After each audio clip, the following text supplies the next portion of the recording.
Naranasan mo na bang mawalan ng isang bagay na mahalaga sa iyo? Tulad ng susi, pera, o passport. Yung tipong kailangan na kailangan mo na, saka naman biglang nawawala. Hinahalunghog mo ang bawat sulok ng bahay o kwarto. Humihing ka ng tulong sa iba. At ibinubulong mo kay San Antonio de Padua. Sa loob ng maraming siglo, milyon-milyong tao ang tumatawag sa kanya tuwing may nawawala. Mula sa mga simpleng bagay hanggang sa mga pinakamahalagang kayamanan ng buhay. Ngunit paano nga ba naging patron ng mga nawawalang bagay ang isang santong ipinanganak mahigit 800 taon na ang nakalipas? At paano ang isang taong minsang naghanap ng Diyos o naghanap sa Diyos ay naging gabay ng marami sa paghahanap ng kanilang pananampalataya, layunin sa buhay at direksyon. Mula po dito sa Santuario de San Antonio, Makati City, ako po si Father Angelo Paulo Aspir ng Society of St. Paul. Samahan ninyo ako sa gabay sa buhay habang ating binabalikan ang buhay, misyon at pamana ng isa sa mga pinakaminamahal na santo ng simbahan.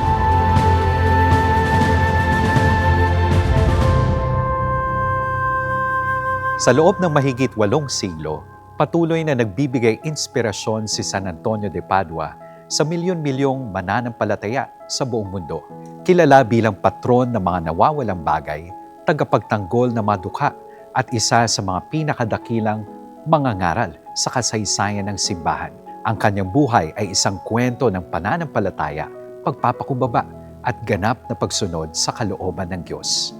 Ipinanganak si Fernando sa Lisbon, Portugal noong taong 1195 sa isang pamilyang may mabuting katayuan sa lipunan. Bininyagan siya sa katedral ng Lisbon sa pangalang Fernando, habang ang karamihan sa mga kabataan ay abala sa mga pangarap ng tagumpay at magandang kinabukasan. Maaga niyang nadama ang tawag ng Diyos sa kanyang puso. Sa edad na 15 taon, pumasok siya sa orden ng mga Agustino upang ialay ang kanyang buhay sa paglilingkod sa Diyos.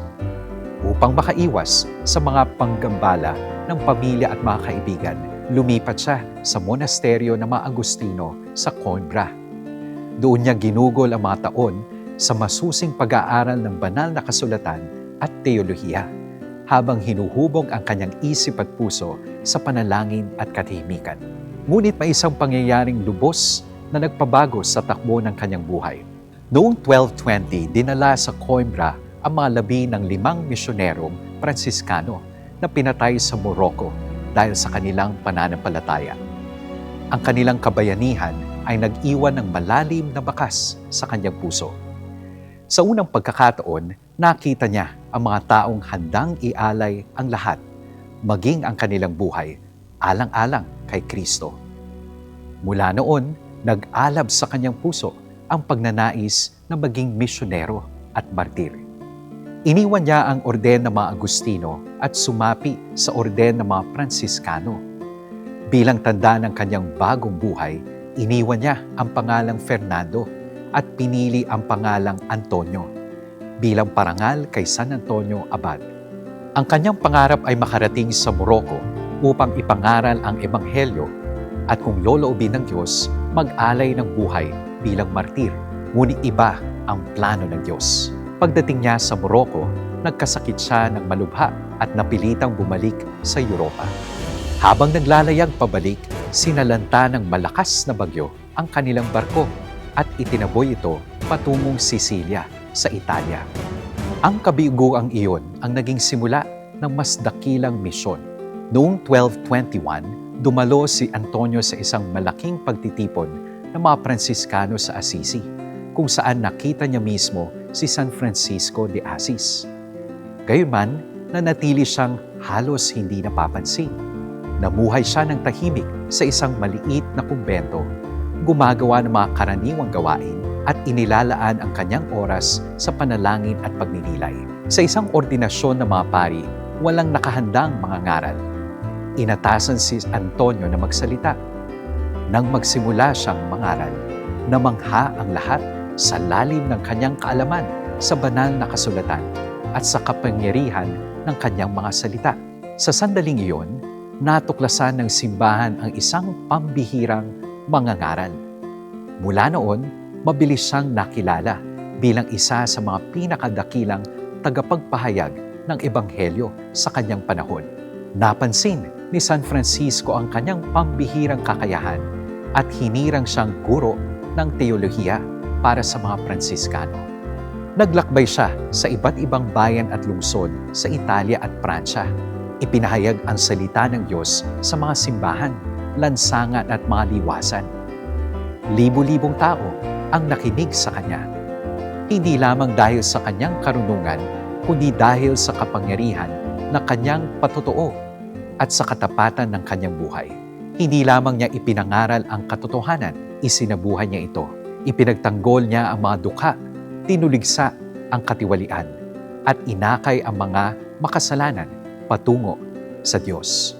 Dahil sa kanyang husay sa pagpapaliwanag ng pananampalataya at pagtatanggol sa katotohanan laban sa mga maling katuruan, nakilala siya bilang martilyo ng mga erehe.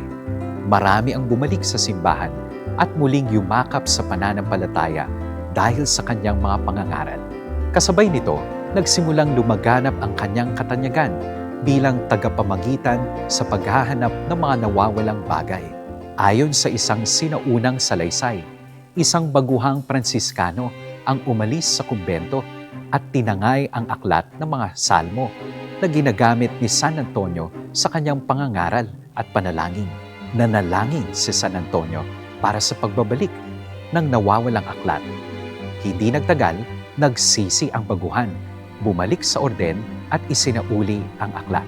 Mula noon, maraming mananampalataya ang humingi at humihingi ng kanyang pamamagitan sa paghahanap ng mga nawawala, maging mga bagay, pagkakataon o maging mga taong naliligaw ng landas. Marami ring himala ang iniugnay sa kanyang buhay, kabilang sa pinakatanyag ang kwento ng kanyang pangangaral sa mga isda nang tumanggi ang ilang tao na makinig sa kanya. Ayon sa tradisyon, nagtipo ng mga isda sa dalampasigan at tila nakinig sa kanyang pangangaral. Isang makapangyarihang paalala na maging ang sanlilikha ay tumutugon sa salita ng Diyos. Ngunit higit pa sa mga himala, ang tunay na pamana ni San Antonio ay ang kanyang kabanalan. Sa kanyang kababaang loob, karunungan at pagmamahal sa Diyos, ipinakita niya na ang tunay na kadakilaan ay hindi nasusukat sa kapangyarihan o katanyagan, kundi sa tapat na pagsunod sa kalooban ng Panginoon. Noong June 13, 1231, pumanaw si San Antonio sa Arcelia, malapit sa Padua, sa edad na 36 na taon.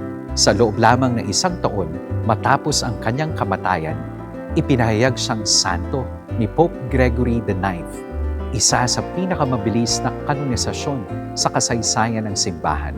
Pagkaraan ng mga siglo, kinilala naman siya ni Pope Pius XII bilang Doctor of the Church, bilang pagkilala sa lalim ng kanyang karunungan at pambihirang ambag sa pagpapaliwanag ng pananampalatayang Kristiyano. At marahil, ito ang kanyang pinakamahalagang paalala sa ating panahon. Sa gitna ng lahat ng ating hinahanap sa buhay, ang pinakamahalagang matagpuan ay ang Diyos mismo. Sa Basilika sa Padua, ngayon ay makikita ang lalamunan at dila ni San Antonio na isang himalang buo pa hanggang ngayon. Nang hukayin ng kanyang bangkay, nakita na hindi naaagnas o nabulok ang mga bahaging ito ng kanyang katawan, tanda ng espesyal na biyayang bigay ng Diyos sa kanyang pangangaral at pagtuturo. Sa gitna ng tanyag na kapaligiran ng Forbes Park sa Makati, ay matatagpuan ang isang dambanang naging saksi sa pananampalataya, kasaysayan at pagbangon ng isang komunidad, ang Santuario de San Antonio. Ngunit ang kwento nito ay hindi nagsimula sa Makati. Nagsimula ito sa mga guho ng Intramuros matapos ang ikalawang digmaang pandaigdig. Nang wasakin ng digmaan at ng labanan sa Maynila ang makasaysayang San Francisco Church at ipapang gusali ng mga Pransiskano, tila nagwakas ang isang mahalagang kabanata ng kanilang mahigit 3 siglo presensya sa kabisera. Ngunit mula sa pagkawasak ay isinilang ang isang bagong simula. Habang ang Third Order ay lumipat sa Sampaloc, ang pangunahing sangay ng mga Pransiskano ay pansamantalang nanirahan sa Santuario de San Pedro Bautista sa Quezon City.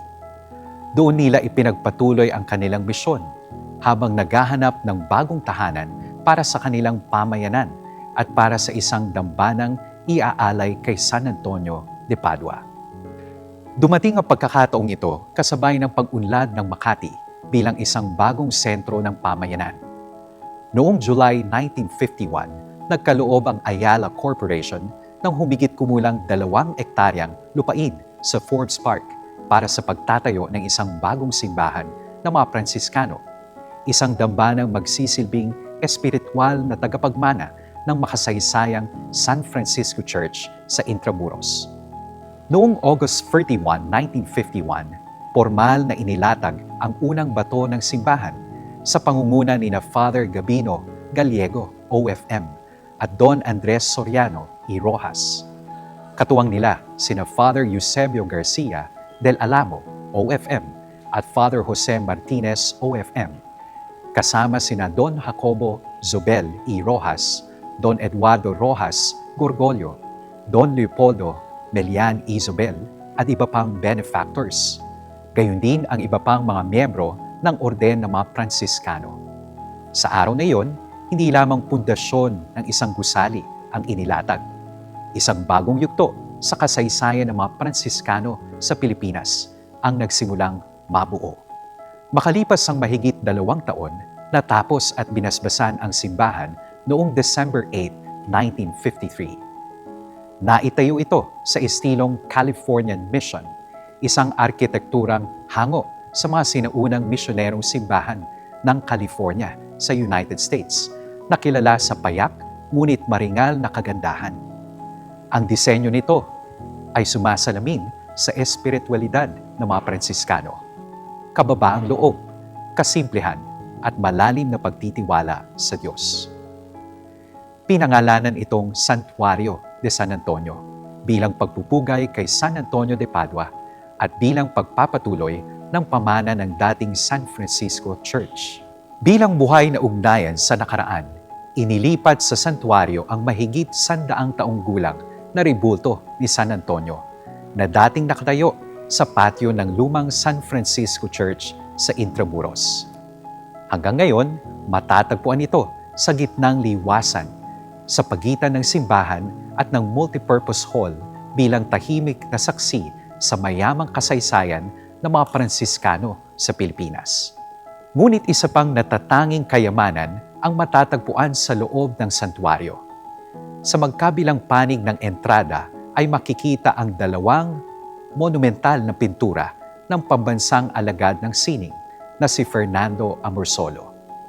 Ang una ay naglalarawan sa pagtanggap ni San Francisco de Assis ng stigmata, ang mga sugat ni Kristo bilang tanda ng kanyang ganap na pakikisa sa Panginoon. Ang ikalawa naman ay nagpapakita kay San Francisco na nangangaral sa mga ibon, isang sagisag ng kanyang pagmamahal sa sanlilikha, ng kanyang paniniwalang ang lahat ng nilalang ay bahagi ng pamilya ng Diyos. Hango sa mga tanyag na fresko ni Giotto di Bondone sa Basilica of St. Francis sa Assisi sa Italia, binigyan ni Amorsolo ang mga eksenang ito ng natatanging liwanag at sensibilidad na Pilipino. Higit pa sa mga obra maestra ng sining, nagsisilbi silang tahimik na paalala ng mga pagpapahalagang Pransiskano, kababaang loob, pag-ibig sa Diyos, paggalang sa kalikasan, at malasakit sa kapwa. Noong 1975, itinaas ng Archdiocese of Manila ang Santuario de San Antonio bilang isang teritorial na parokya na sumasaklaw sa Forbes Park, Dasmariñas Village at Urdaneta Village. Mula noon, naging mahalagang sentro ito ng buhay espiritual ng mga pamayanang ito at ng maraming debotong patuloy na dumarayo rito. Sa paglipas ng mga dekada, naging higit pa ito sa isang simbahan. Naging tahanan ito ng panalangin, pagninilay, at mga makabuluhang sandali ng buhay pananampalataya. Nakilala ito bilang isa sa mga pinakatanyag na wedding churches sa Pilipinas. Sa ilalim ng maringal ngunit payak nitong arkitektura, libo-libong magkasintahan ang nagpapalitan ng pangakong pag-ibig at katapatan sa harap ng Diyos. Habang patuloy na umuunlad ang lungsod ng Makati, nananatiling nakatindig ang Santuario de San Antonio bilang isang buhay na pamana ng mga Pransiskano at isang paalaala na ang pananampalatayang nakaugat sa Diyos ay patuloy na nabubuhay at namumunga sa bawat salinlahi. Sa buhay natin, may mga bagay na nawawala at muling natatagpuan natin. Ngunit may mga pagkawala ring mas malalim. Pagkawala ng pag-asa, pananampalataya, kahulugan at direksyon sa buhay. Ngunit ang mabuting balita, hindi lamang tayo ang naghahanap. Hinahanap din tayo ng Diyos. Tulad ng nawawalang tupa, nawawalang barya at nawawalang anak sa Ebanghelyo ni Lucas, patuloy tayong hinahanap ng Diyos at inaanyayahang magbalik sa Kanya. Kaya marahil ang pinakamahalagang aral ni San Antonio ay hindi lamang ang matagpuan ang mga nawawala, kundi ang pahintulutan ang sarili na matagpuan ng Diyos. Ako po, si Father Angelo Paulo Aspier ng Society of St. Paul para sa Gabay sa Buhay. Doing all for the Gospel.